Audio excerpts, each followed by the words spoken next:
Hello friends, and welcome back to My Kitchen, My Rules. And of course this will be a holiday edition because I have my Christmas pants on, but also because it's pumpkin season, and I think pumpkin season runs as long as you have it in the pantry. I buy it up as much as possible when they put it on sale around Thanksgiving, because canned pumpkin is kind of hard to beat. Plus there's no preservatives or anything in here, no sugars. And pumpkin is full of, let's see, potassium and 100% of your vitamin A. So right there in the joy of pumpkin is your vitamin A. So I'm gonna give y'all today a super yummy, healthy breakfast, or a Christmas breakfast. You can make this for your family, or maybe they're spending the night and you don't wanna have to go out to eat because it's so high now. So we're gonna make baked pumpkin pie oatmeal. I'm gonna be your best friend ever because this is cheap and it is healthy. And it's so good, and I just can't even tell you. So anyway, you need to start off with a can of pumpkin. And it doesn't matter which brand you have. I had Libby's because it was on sale. You know how I roll by now if y'all hadn't learned that. So, let's see, check my cameras here. Let's put a can of pumpkin into our bowl. You can't see me on that camera, so let me move it backwards. So you also need next 2 eggs. I always have eggs. Yay for having chickens in the yard. So there's our 2 eggs. It calls for large, and these are officially extra large, but because this is not, 2 yolks! Yay! Oh, that's like a happy day when you get 2 yolks. Let's see, this one has 2 yolks. You know 2 yolks are good luck, right? Just 1, so we have 3 yolks. Okay. It won't change how the recipe comes out. This is not a precision kind of cake. But speaking of precision, I forgot to cut the oven on. 375, y'all. 375 is your number today.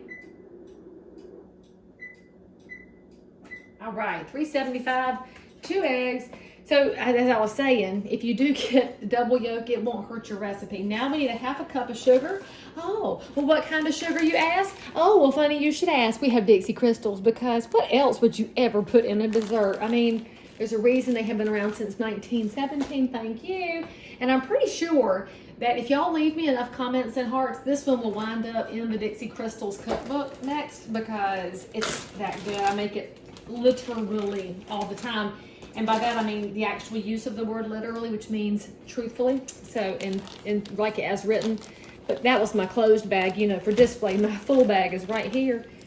And for the record, if your grocery store does not carry Dixie Crystals, you can ask them to carry it, and they might look at you askance, and then they will carry it, and then they will say, "Friend, why did we not carry it before?" And you will say, "Mm-hmm." So you need a 1/2 cup of Dixie Crystals brown sugar. For those of y'all asking if it's light brown or dark brown, does not matter in this recipe, and frankly the dark brown just has more molasses in it, so it's a little bit too sweet and heavy for me. I like the light brown. So we'll just close that up and put it back in its Ziploc. Now I know why it was in the Ziploc bag in the first place. A, to keep the air out, let's just be honest, but B, the zipper came off of that bag. So let's put that back in my Tupperware here. And by the way, if you did not know, if your brown sugar gets hard, you don't throw it out. No, you can actually save it. We need vanilla. You need a tablespoon of vanilla. Vanilla. Look, I can't even talk. Or that much. You know, just do you, my friend, do you. Then we need some pumpkin pie spice, and you need, I don't know, a tablespoon or thereabouts or more, because we love pumpkin pie spice. Now, if you don't have pumpkin pie spice mix, you could use nutmeg, cinnamon, allspice, and make your own. So a little bit of ginger, though. Actually, I'm going to add some more ginger now that I said that out loud. It made me want some. So let's just put a wee tiny bit here, because the kids like that. All right. You need about a 1/4 teaspoon of salt. You don't need a bunch. Too much, and you'll just ruin it, friends. And then you need 3/4 of a teaspoon of baking powder, not baking soda. Make sure you're paying attention. We're using Clabber Girl because that's what we have. And let's see, 3/4 of a teaspoon looks about right. All right. All right, now we're gonna whisk it up, which is my favorite part. We need 1.5 cups of milk. And remember, you've got dry measures and liquid measures for the way that you're cooking. So this is a liquid measure. And if you actually have kids doing science projects that you are not doing for them, because moms and dads, y'all should not be doing your children's science projects. My grandmother's cooked with all the love on the planet. And now that we have the milk whisked in, Now you need some whole grain rolled oats. Now you can use any kind you want. These are not the quick oats though. If you buy quick oats, that will mess this up so badly, and then you will not be my friend anymore. And I will be so sad. You need 2.5 cups of oats, rolled whole oats. So there's a cup, and there's a cup and a half, and there's 2 cups, and there's 2.5 cups, and Lee Brown is gonna have to add that to her grocery list, hey! So we're just gonna mix those in till they're all pretty much coated in your pumpkin mixture. Now we're gonna dump it in the dish. Hey, right, so easy, look how fast that is. So our dish, we're just gonna use an 8x8 baking dish. You don't have to grease it, you can if you want to. In fact, if you want to make it nice and, let's just reduce the trouble getting it out late, not really getting it out, it's not gonna come out, but for cleaning purposes. So you don't have to scrub quite so long. We'll just get the corners. All right, that's about gone. And now we'll just get my spatula.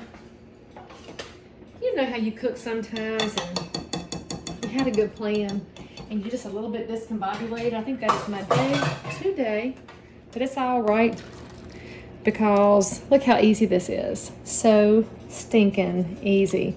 And by the way, do the math on this. You will spend so little money on this. It's pennies per serving, y'all. Pennies per serving. And with those eggs and the whole grain, let's see, the eggs are the protein and the whole grain is the whole grain on your food chart. And there's a little bit of sugar, but it's brown. So it's a little less processed. The pumpkin doesn't have anything added. I mean, this is essentially health food. And for those of y'all that are my vegetarians, you're sitting here thinking, Lee Brown, that's vegetarian. That's right. So make sure we put that in our tags here. And for those of y'all that are vegan, I don't know how to satisfy vegans because y'all would have to get rid of the eggs, but you do you, babe. And then, as soon as my oven heats up, we're going to throw it in there for, let's see, I'd say we're going to cook for about 45 minutes.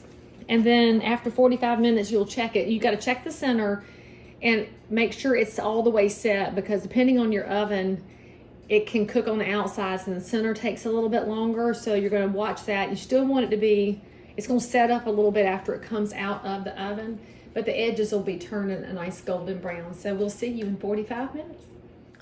Okay, we're at 45 minutes and yes, I changed clothes. I've been doing yard work in the meantime, so go Knowles. Let's check her out. Get your knife or your toothpick so you can see if the center comes out clean. And clean except for a piece of oatmeal. Totally counts. Check this out. Oh, so good. Now you could put whipped cream on top or you cannot. I don't need whipped cream on mine. You can eat it hot. You can eat it cold, warmed over. It's real good with a cup of coffee. So I hope you enjoy this. It's a wonderful wintertime breakfast. Let me know if you liked it in the comments and I'll see you next time.